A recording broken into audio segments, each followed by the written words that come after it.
കേരളത്തിലെ വാർത്തകളിലേക്ക് വരാം. കേരളത്തിൽ കഴിഞ്ഞ കുറച്ച് ദിവസങ്ങളായി ഈ പകർച്ചവ്യാധി ആശങ്ക, അതിന് വലിയ മാറ്റങ്ങളൊന്നുമില്ല.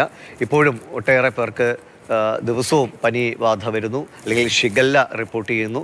ഇന്നലെ 3 പേർ കൂടിയാണ് ഷിഗല്ല ബാധിച്ചത്. അതായത് ഇന്നലെ മാത്രം ഏകദേശം 11,273 പേർ പനി ബാധിച്ച് ചികിത്സ നേടി ചികിത്സയ്ക്കായി ആശുപത്രികളിൽ എത്തി എന്നതാണ് കണക്ക്. അമൽ തേനമ്പറമ്പിൽ വിവരങ്ങളുമായി തിരുവനന്തപുരത്ത് നിന്ന് ചേരുന്നുണ്ട്. അമൽ, ഗുഡ് മോർണിംഗ്. മറ്റു വാർത്തകളുടെ ബഹളത്തിനിടയിൽ സത്യത്തിൽ ഇതിന് വേണ്ടത്ര ഒരു പ്രാധാന്യം കിട്ടിയില്ല എന്ന് പറയുന്നതാകും ശരി. പക്ഷേ ഇത്രയധികം എന്നും തന്നെ 10,000-ലധികം ആളുകൾക്ക് പനി ബാധ റിപ്പോർട്ട് ചെയ്യപ്പെടുന്നതാണ്. ആശുപത്രികളിലേക്ക് എത്തുന്നവരുടെ എണ്ണമാണ് അതിൽ കൂടുതലുണ്ടാവും. വീടുകളിൽ തന്നെ മരുന്നൊക്കെ കഴിച്ചാൽ നമ്മുടെ പലരുടെയും ശീലമാണ്. മാത്രമല്ല, ഈ ഷിഗല്ല പോലെയുള്ള രോഗങ്ങൾ എന്താണ് ആരോഗ്യവകുപ്പ് നിലവിലെ സാഹചര്യത്തെ വിലയിരുത്തുന്നത്? പ്രതിരോധ പ്രവർത്തനങ്ങൾ കാര്യക്ഷമമായിട്ട് മുന്നോട്ട് പോകുന്നില്ലേ? എന്താണ് സാഹചര്യം?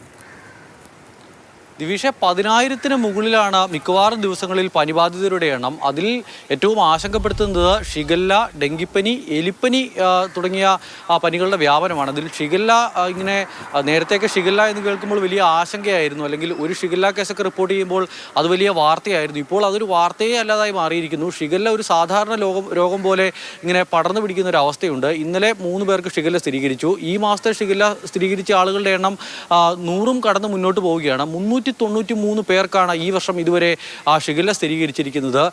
പരിബാധിതരുടെ എണ്ണം എങ്ങനെ നോക്കിയാലും ഒരു ദിവസം 10,000-ന് മുകളിലാണ് റിപ്പോർട്ട് ചെയ്യപ്പെടുന്നത്. അത് OPയിൽ റിപ്പോർട്ട് ചെയ്യുന്ന ആളുകളുടെ എണ്ണമാണ്. എലിപ്പനി ബാധിച്ച് ഇന്നലെ ഒരു മരണം ഉണ്ടായിരിക്കുന്നു. എലിപ്പനി ബാധിതരുടെ ഇന്നലത്തെ മാത്രം എലിപ്പനി ബാധിതരുടെ എണ്ണം പരിശോധിച്ചാൽ അത് ഞെട്ടിക്കുന്ന കണക്കാണ്. 312 പേർക്ക് ഡെങ്കിപ്പനി ബാധിച്ചു എന്ന സംശയത്താൽ ഇന്നലെ ചികിത്സ തേടിയിട്ടുണ്ട്. അതിൽ 86 പേർക്ക് ഡെങ്കിപ്പനിയാണെന്ന് സ്ഥിരീകരിക്കുകയും ചെയ്തു. അതോടൊപ്പം തന്നെ എലിപ്പനി സ്ഥിരീകരിക്കുന്നത്, ഒരു ദിവസം എലിപ്പനി സ്ഥിരീകരിക്കുന്നത് 20-ലധികം വരുന്ന ആളുകൾക്കാണ്. ഇന്നലെ 9 പേർക്ക് എലിപ്പനി ലക്ഷണത്തോടു കൂടി ആശുപത്രിയിൽ എത്തിയ ആളുകളുമുണ്ട്. അങ്ങനെ പനി വ്യാപനം നടക്കുന്നുണ്ട്. പ്രത്യേകിച്ച് ഈ മഴക്കാല രോഗം എന്നുള്ളതൊക്കെ പറയുമ്പോൾ, പക്ഷേ ഇപ്പോൾ ഇങ്ങനെ സംസ്ഥാനത്ത് വ്യാപകമായൊരു മഴയൊന്നുമില്ല. കെട്ടിക്കിടക്കുന്ന വെള്ളമൊന്നും തിരുവനന്തപുരത്തേക്കാണ് കാണാൻ പോലുമില്ല. പക്ഷേ തിരുവനന്തപുരത്തേക്ക് പനിബാധിതരുടെ എണ്ണം കാണണമെങ്കിൽ ആശുപത്രിയിലേക്ക് ചെന്നാൽ മതി. ജനറൽ ആശുപത്രിയിലും മെഡിക്കൽ കോളേജിലുമൊക്കെ OPയിൽ വലിയ ക്യൂ ആണ്. പ്രത്യേകിച്ചും പനിക്ക് വേണ്ടി പ്രത്യേക ഒരു വിഭാഗം മാറ്റിവെക്കുമ്പോഴും അവിടെയെല്ലാം വലിയ തിരക്കാണ് അനുഭവപ്പെടുന്നത്. സ്വയം ജാഗ്രത പുലർത്തുക എന്നത് മാത്രമേ ഉള്ളൂ. ഇനിയിപ്പോൾ വരും ദിവസങ്ങളിൽ പനി കുറയും, ഈ മഴയും വെള്ളക്കെട്ടും ഒക്കെ മാറി നിൽക്കുന്നതിനാൽ കുറയും എന്നുള്ളതാണ് ആരോഗ്യ വിദഗ്ധർ പറയുന്നത്. പക്ഷേ ഈ ഒരു പനി വന്നിട്ടുണ്ടെങ്കിൽ അതിൻ്റെ ഒരു ക്ഷീണം 2 ആഴ്ച നീണ്ടു നിൽക്കുന്നു എന്നുള്ളതാണ്. എനിക്കൊരു പനി വന്നിട്ട് അതിൻ്റെ ഒരു പ്രശ്നം മാറിക്കിട്ടാൻ എത്ര ദിവസം എടുത്തെന്ന് ചോദിച്ചാൽ, മേലുവേദന മാറാൻ വേണ്ടി 1 ആഴ്ച മിനിമം എടുത്തിട്ടുണ്ട്. അപ്പോൾ അത് ഡെങ്കിപ്പനിയാണോ ചെന്ന് ചോദിക്കുമ്പോൾ വൈറൽ ഫീവർ ആണെന്നാണ് പറയുന്നത്. എന്താണെന്ന് പോലും ഡോക്ടർമാർക്ക് കൃത്യമായി പറയാൻ കഴിയുന്നില്ല. അങ്ങനെ ഗുരുതരമായൊരു പ്രശ്നമായി പനി ഇങ്ങനെ നിൽക്കുന്നുണ്ട്. മറ്റു വാർത്തകൾക്കിടയിൽ അതങ്ങ് മുങ്ങിപ്പോയതാണ്.